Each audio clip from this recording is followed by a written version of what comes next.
2024. So strap in and get ready for some weird vintage tech.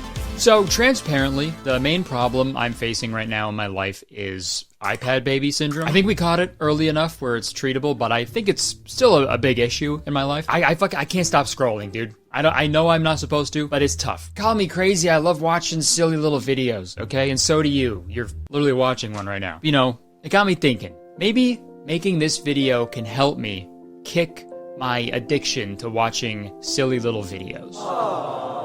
Is what I would say if I was a fucking loser. The real question I need to ask myself is how can I still get my fix of watching silly little videos while using vintage technology? I used to have a thing called a video now when I was a kid. I would watch the same episode of SpongeBob over and over again on a tiny screen in black and white because that was the only disc I ever had for it. And I'm not about to put myself through that shit again. But upon further research, I stumbled upon the perfect product for my little video fix. A Casio analog handheld TV. And I know what you're thinking. You're thinking, hold on, didn't they stop broadcasting analog TV stations a little bit ago? And the answer to that is yes, they did. In America. But up here in Canada, it is apparently still possible to get an analog TV signal. First came the pocket watch, then the pocket radio, then even a pocket camera. But who would have ever thought of a pocket TV? Casio, of course. Casio, that's it. We're fucking crazy. We'll make anything, dude.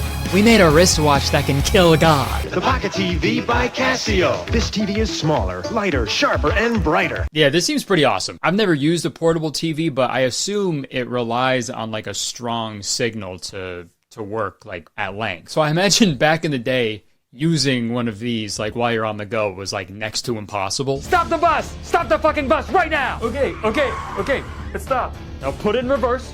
Okay. Okay, keep going. And stop! Right, stop right there. All right, I'm stopped. Perfect. Oh man, I love Bill Cosby. He can do no wrong.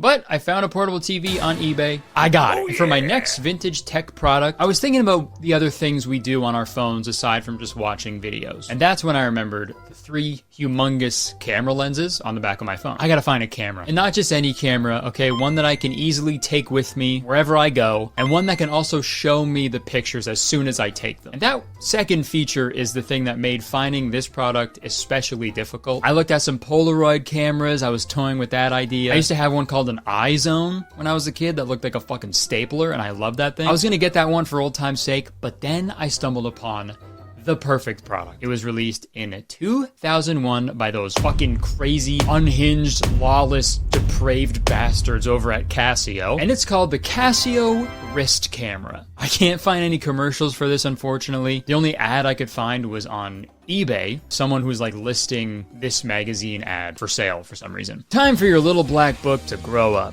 Julie, and there's her phone number there. You got Susie, double jointed. Pam, loves football.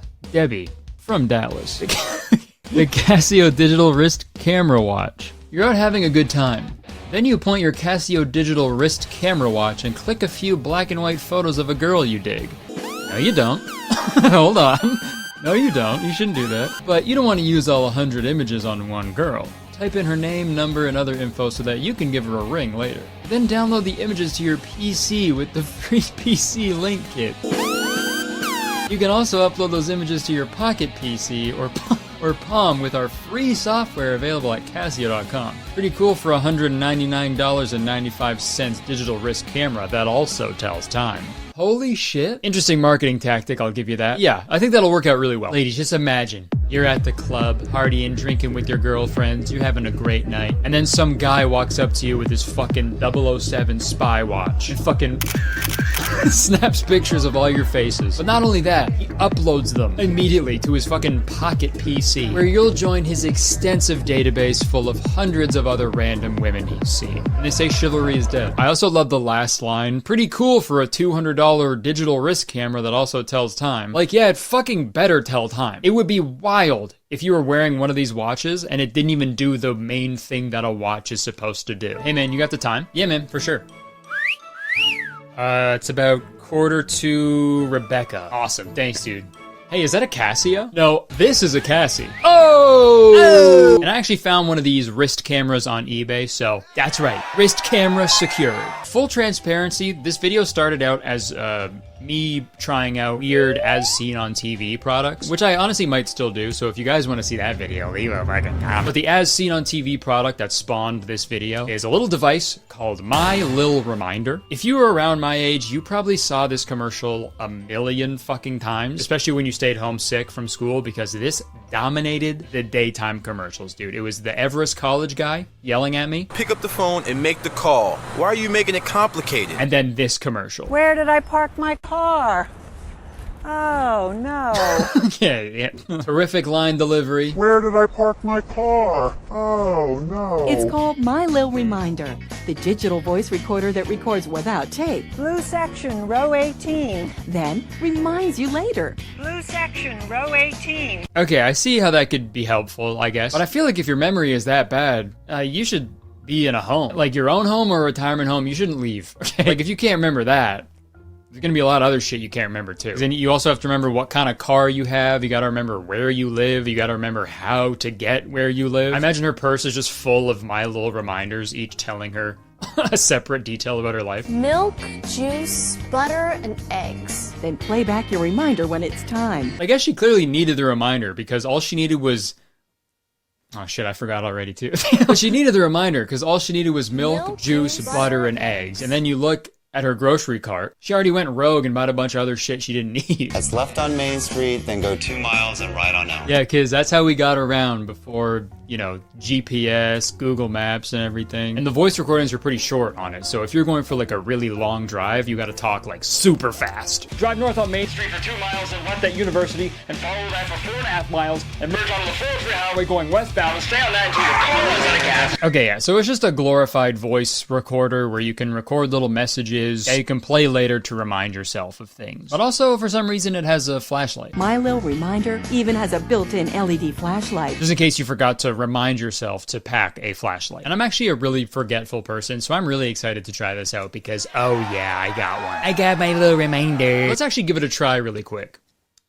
Don't forget to do the brand deal. Oh yeah! Thank you to Opera for sponsoring this video. Folks, I know it's easy to just stick with the same browser you've been using for years, but it gets better. Opera is faster, smarter, and safer than your default browser. Opera comes chock full of features as well, like Aria, for example. Opera's native browser AI. It's easily accessible in the sidebar at all times, and if you need help with anything at all, then help is right at your fingertips. I always struggle with coming up with titles for my videos, and Aria is perfect for giving me a little nudge in the right direction. And I've always thought that navigating other browsers can get confusing really quick, especially for me when I'm researching like several things at once. It can get messy and out of control. But with Opera's tab islands, it automatically organizes your tabs and you can collapse certain islands to save space. It's such a simple feature, but it honestly might be my favorite part about Opera. It's so useful and it makes browsing and organizing practically effortless. I think security is also something we should all be taking into consideration. And with Opera, you get a built-in VPN service. Totally free and unlimited, so you can browse the internet privately. And I don't know about you guys, but I'm on the go pretty often. I travel a lot, so a ton of work that I do is on my laptop, and sometimes my battery is getting drained way too fast. And that's why I love Opera's battery saver option.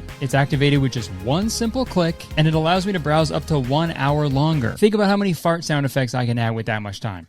Folks, this is a no-brainer. Opera is the better browser in every way. You can move over all the information from your old browser in just minutes. So what the heck are you waiting for? Use my link below to download Opera today. You won't regret it, I promise you that. Okay, thank you again to Opera for sponsoring this video. Back to me. The other feature of my phone that I wanted to try and replicate with vintage tech was the phone, like actually calling people. I often forget my phone is a phone sometimes, but that's too easy. You know, phones have been around forever. I wanted to replicate FaceTime. I FaceTime people all the time, and it's something that I would like to continue to do with vintage tech. But let me just say this. Finding a product that could do this was very difficult. Upon doing a little bit of research, I found out that the first video call ever actually took place all the way back in 1970 by AT&T, who subsequently launched the first video phone service with 38 picture phones, as they called them, located at 8 different companies located in Pittsburgh. Kind of fucking ruins the entire appeal of video calling if all the phones are just within the same city, but still, you know, it was pretty cool. It was the 70s. They don't know what was going on. And due to how expensive and complicated those early picture phones were, the 70s and 80s saw no real success with this technology. But in 1992,